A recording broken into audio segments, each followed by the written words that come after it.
प्रशंसा ही चेहऱ्याची नव्हे तर चारित्र्याची व्हायला हवी, कारण चांगला चेहरा सजवायला काहीशी मिनिटे लागतात, पण चांगले चरित्र बनवायला संपूर्ण आयुष्य.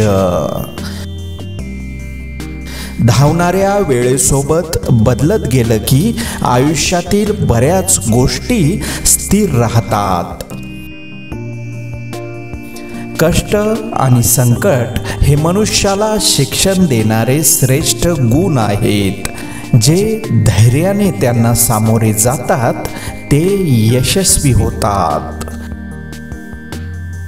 प्रेम व आनंद देणाऱ्या व्यक्ती आपल्या सहवासात असणे ही निसर्गाची एक देणगी असते आणि अशा व्यक्ती लाभणे हे आपल्याच सुस्वभावाची अनमोल परतफेड असते.